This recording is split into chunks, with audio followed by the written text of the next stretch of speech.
Você já passou por um lugar e sentiu um arrepio? Uma sensação estranha, como se as paredes guardassem histórias que não querem ser contadas? Em São Paulo, no coração da cidade, existe um prédio assim. Hoje ele se chama Edifício Praça da Bandeira, mas para muita gente, ele sempre será o Edifício Joelma, um gigante de concreto que parece parado no tempo. Sua fachada moderna esconde um passado sombrio, cheio de mistérios. Quem olha para suas janelas durante o dia vê apenas o reflexo da cidade agitada. Mas e à noite? Que segredos essas mesmas janelas guardam quando as luzes se apagam? Andar pelo centro de São Paulo é uma viagem no tempo. Prédios históricos, ruas movimentadas, uma mistura de gente de todo lugar. Mas quando você chega perto do antigo Joelma, algo é diferente.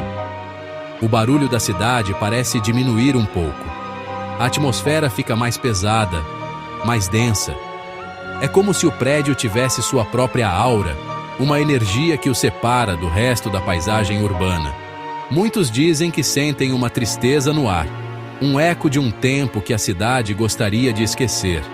Mas esquecer, como vamos ver, não é tão simples assim.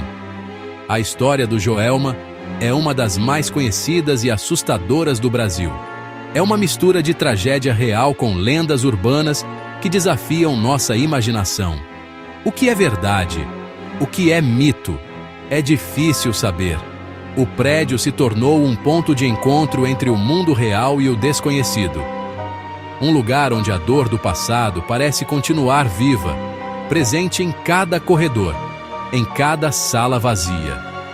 É um convite para quem tem coragem de olhar mais de perto. E você, teria coragem de entrar nesse prédio sozinho à noite? O lugar hoje funciona normalmente. Pessoas trabalham ali todos os dias, seguindo suas rotinas. Mas a fama do Joelma persiste. Ele virou um ícone do sobrenatural no Brasil, um símbolo de que, mesmo na maior metrópole da América Latina, existem mistérios que a lógica não consegue explicar. A história desse prédio não é apenas sobre um incêndio, é sobre o que acontece depois, sobre as marcas que uma tragédia deixa para trás. Marcas que, segundo muitos, podem ser vistas, ouvidas e sentidas até hoje. Vamos juntos desvendar essa história. Era uma manhã de sexta-feira, 1º de fevereiro de 1974. São Paulo acordava para mais um dia de trabalho. No edifício Joelma, centenas de pessoas começavam suas atividades. Ninguém poderia imaginar o que estava prestes a acontecer. Por volta das 8h45 da manhã, um curto-circuito em um aparelho de ar-condicionado no 12º andar deu início ao fogo. As chamas se espalharam rapidamente. O material inflamável usado na decoração, como carpetes e cortinas, transformou o prédio em uma armadilha mortal. O que começou como uma pequena fumaça, logo se tornou um inferno de fogo e pânico. O desespero tomou conta de todos. As escadas de emergência não existiam como hoje, e a principal estava bloqueada pelo fogo. A fumaça tóxica subia pelos andares, deixando as pessoas sem saída. Muitas correram para as janelas, pedindo socorro. A cena era terrível. Gritos de pânico ecoavam pelo centro da cidade. Lá de baixo, uma multidão olhava para cima, horrorizada, sem poder fazer nada.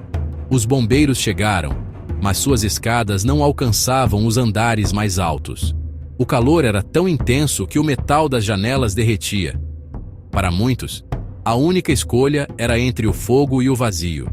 E essa foi a imagem mais chocante da tragédia. Pessoas se jogando do alto do prédio em um último ato de desespero para escapar das chamas. Corpos caindo na calçada, um atrás do outro. O Brasil inteiro assistiu a tudo pela televisão, paralisado. A tragédia do Joelma não foi apenas um incêndio, foi um espetáculo de horror que marcou uma geração inteira. A fumaça negra que cobriu o céu de São Paulo naquele dia era um sinal de que a cidade nunca mais seria a mesma. No final, o saldo foi devastador. Oficialmente, 187 pessoas morreram. Outras centenas ficaram feridas. O incêndio do Joelma se tornou uma das maiores tragédias urbanas da história do Brasil. Ele mostrou como a cidade não estava preparada para lidar com um desastre daquela magnitude. O prédio, antes um símbolo de modernidade, virou um monumento à dor. As chamas foram apagadas, mas as perguntas e as memórias daquele dia de terror continuaram a queimar na mente de todos. A história do Joelma, no entanto, estava longe de terminar. O fogo era apenas o começo do mistério. Depois do incêndio, veio a difícil tarefa de identificar as vítimas. A maioria dos corpos estava carbonizada, irreconhecível. Foi um trabalho longo e doloroso para as famílias. Mas 13 corpos nunca foram identificados. Ninguém apareceu para reclamá-los. Nenhuma família os procurou. Eles se tornaram um mistério dentro da tragédia. O que fazer com eles? Sem nome, sem história, eles foram enterrados juntos em um túmulo, no cemitério São Pedro, na Vila Alpina. A partir daí, uma nova lenda começou a nascer, longe do prédio queimado. As pessoas começaram a chamar essas vítimas de as 13 almas. O túmulo delas virou um local de peregrinação. Muitos acreditavam que, por terem sofrido tanto e morrido de forma anônima, essas almas tinham um poder especial para realizar milagres.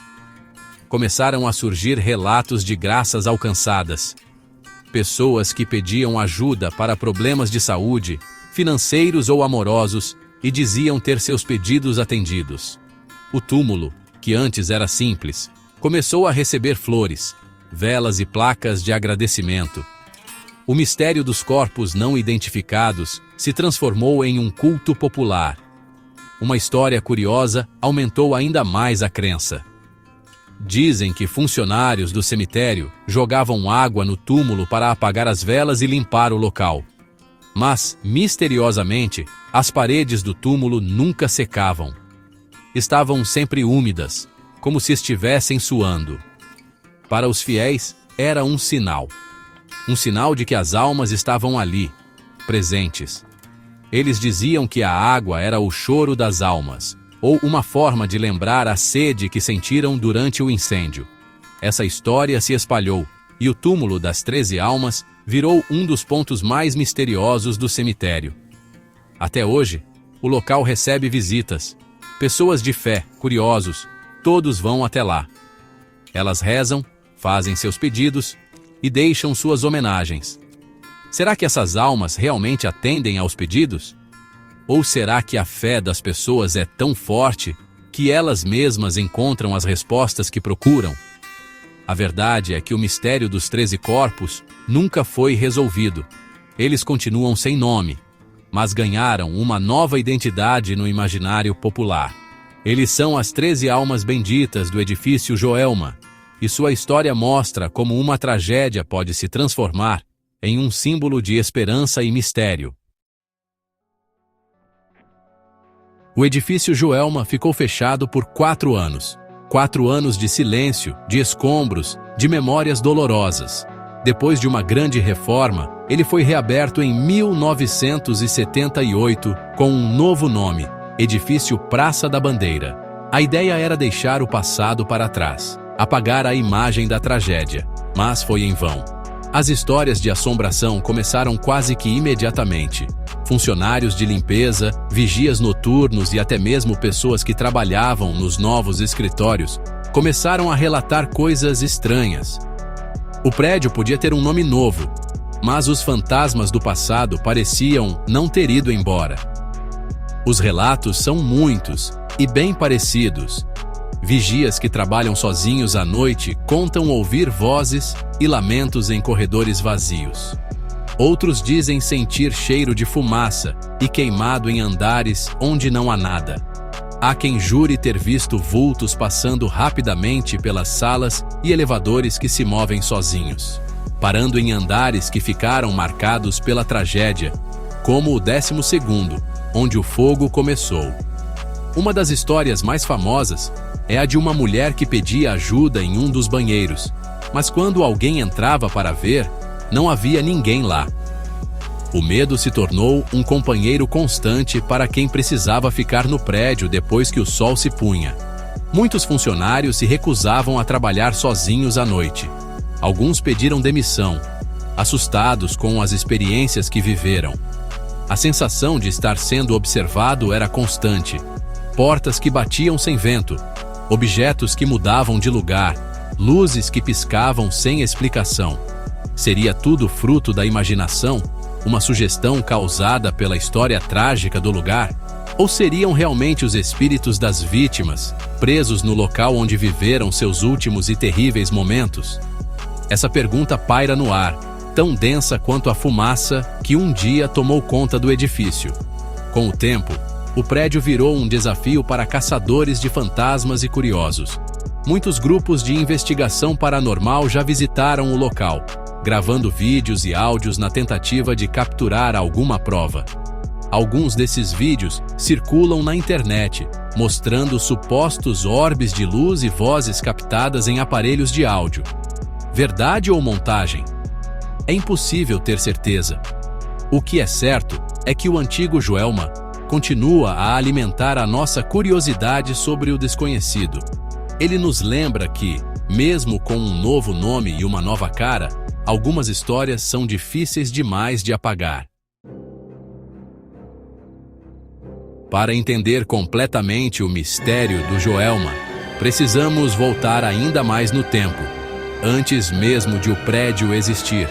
Muitos acreditam que a tragédia de 1974 não foi um acaso. Eles dizem que o terreno onde o edifício foi construído já era amaldiçoado.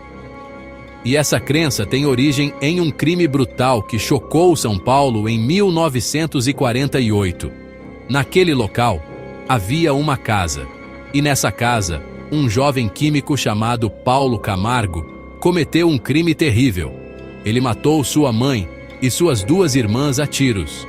Depois, enterrou os corpos em um poço no quintal da casa. Após cometer o crime, Paulo tentou seguir a vida normalmente. Ele disse aos vizinhos que sua família tinha viajado, mas a mentira não durou muito. A polícia começou a investigar o desaparecimento e, dias depois, descobriu os corpos no poço. Pressionado, Paulo Camargo confessou tudo. Pouco tempo depois, ele tirou a própria vida. A casa ficou conhecida como a Casa do Crime do Poço. Ninguém mais quis morar ali. O lugar ficou abandonado e as pessoas diziam que era assombrado pelos espíritos da mãe e das irmãs assassinadas. Anos depois, a casa foi demolida para dar lugar a um novo e moderno prédio, o edifício Joelma. Essa conexão com o crime de 1948 alimenta a teoria da maldição. Para muitos, a energia negativa daquele assassinato brutal nunca deixou o terreno. Ela teria permanecido ali, impregnada na terra. E quando o Joelma foi construído, essa energia teria contaminado o prédio.